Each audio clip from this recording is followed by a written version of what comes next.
NICOLA Sturgeon's shamed fraudster husband was today jailed for 5 years after admitting embezzling more than £400,000 from the SNP. Turning now to that sentence. If you had been found guilty of this charge after trial, I would have imposed a sentence of 7 years imprisonment. Having pled guilty at the preliminary hearing, I impose a sentence of 5 years, 3 months imprisonment. I shall backdate that sentence to the 25th of May 2026 when you're first remanded in custody. That is all. Court!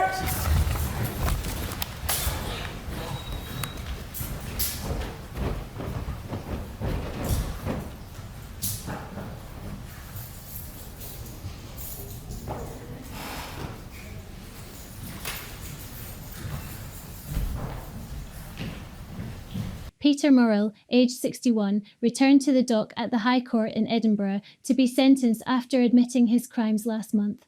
The ex-party chief executive, nicknamed Magpie over his thieving ways, embezzled funds under his wife's nose for 12 years. Items he splashed cash on included 2 cars, jewellery and a giant motorhome. Shocking details of Murrell's illegal 12-year spending spree were laid bare last month when he pleaded guilty to 1 charge of embezzlement. He was sentenced to a total of 5 years and 3 months in jail today. Judge Lord Young told him, "Mr. Murrell, you carried out a large number of fraudulent acts over a 12-year period. You carried out a large number of fraudulent acts over a 12-year period while you were Chief Executive Officer of the SNP. Your offending increased in frequency and in amount over time. You found yourself unable to stop this offending, and it was only the detection of the crime that brought it to an end. All told, this is a calculated crime of dishonesty."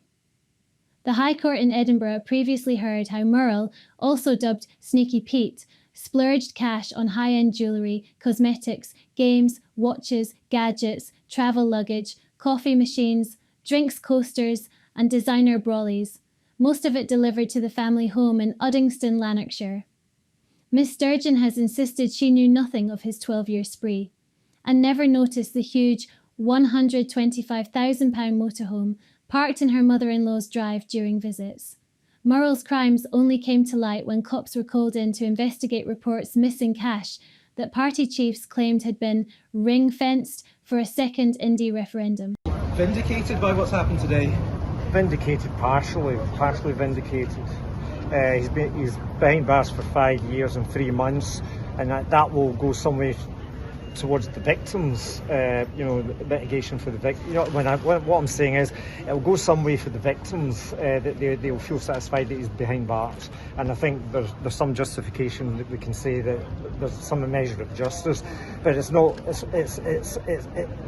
There's a lot more to this than meets the eye. The one thing we didn't hear today was an apology from Peter. Yeah, that was the thing.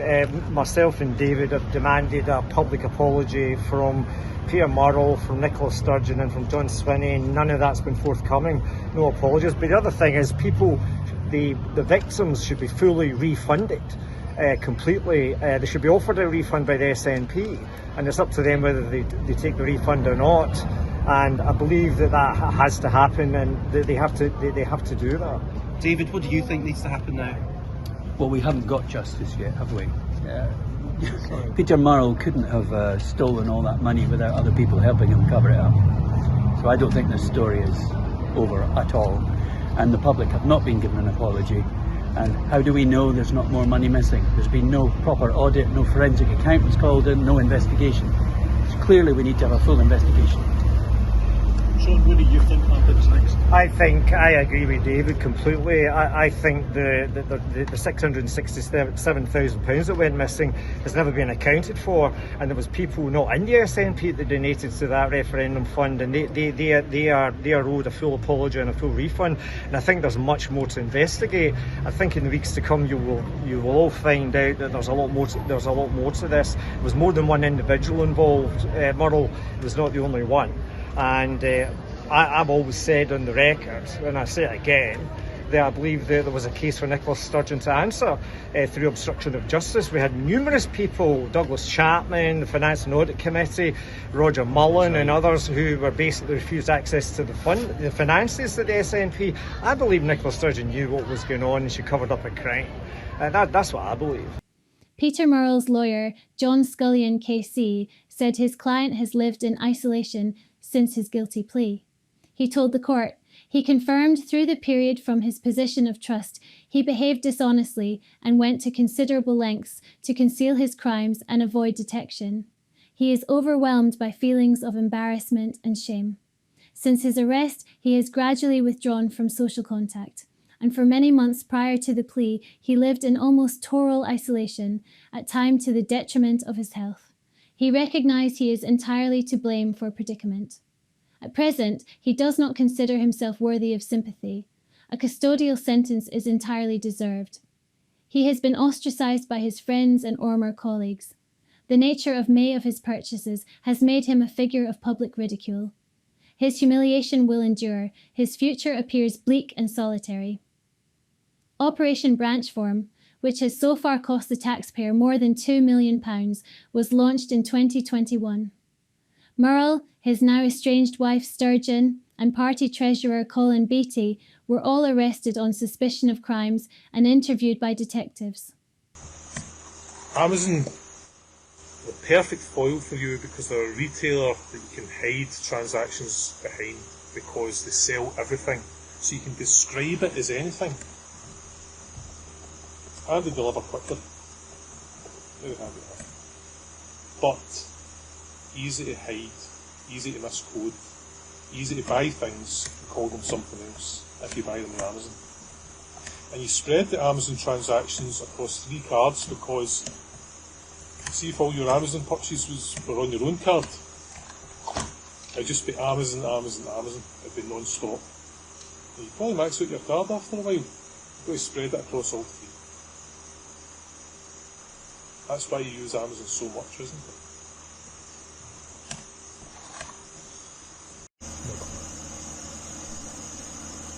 You created that false invoice so that you could account for the purchase of a Jaguar motor vehicle through the party's books as something else. That's the case, isn't it, Peter? And I'll take you back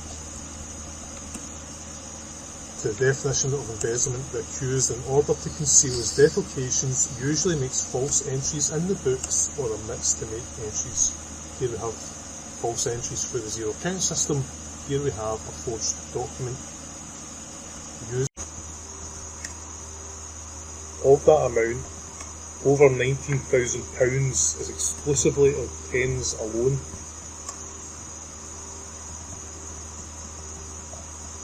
It's quite frankly an outrageous amount of money to be spending on pens, in my opinion. What about your opinion? You bought them. You must have an opinion on them, Peter. What does SNP need over £19,000 of luxury pens for?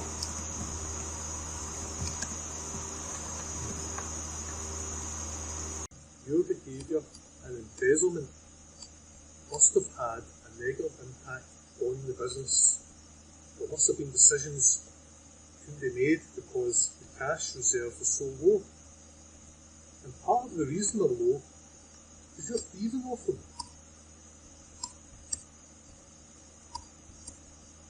What would you say to those people, those members who ask you about that?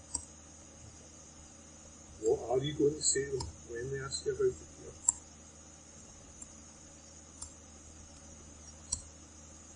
Alongside extravagant purchases, Murrell used the stolen money to pick up mundane goods such as staples, curry sauce, and hand cream. Details of his illicit spending binges were spread across 125 pages of court documents. The largest was the purchase in 2020 of the motorhome for £124,550, entirely from party funds. Murrell admitted creating false documents in a bid to make it appear that the payment was a legitimate expense. It came after he bought a £33,000 Volkswagen Golf in 2016, aided by £16,489 of SNP money. 3 years later, he raided the party's accounts for £57,500 to buy a flash Jaguar I-Pace car, which was later sold for £47,378 and 76 pence in 2021.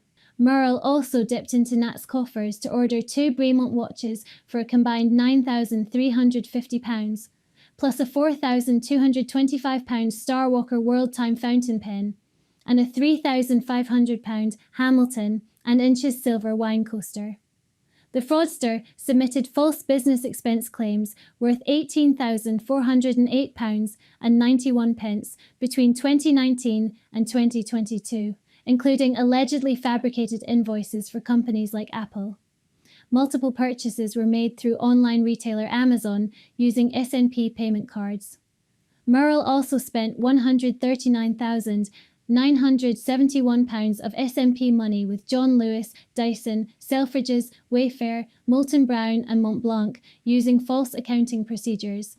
Party funds were even used to pay a £30 parking fine, and an SNP-owned iPad Pro was sold so he could pocket £701. It is believed that most of the items fraudulently purchased by Murrell have not been recovered. However, around 20 items which were discovered in SNP HQ were handed to cops by the party. Murrell's downfall followed Police Scotland's Operation Branchform probe.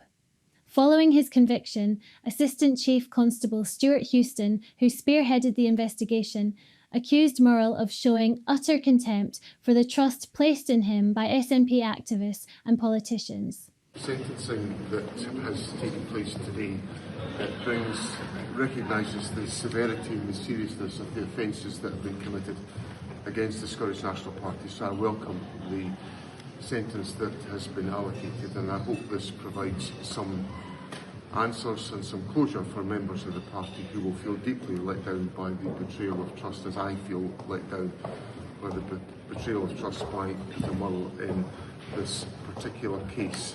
The judge was crystal clear that there was a betrayal of trust of members of the Scottish National Party, and that is of the greatest of concern to me. Obviously, since I assumed the leadership of the Scottish National Party, I've put in place a range of measures to ensure that we have the strongest and highest standards of governance, and those standards of governance are applied at all times in relation to the financial and other operational matters of the party. So I'm very happy to answer questions.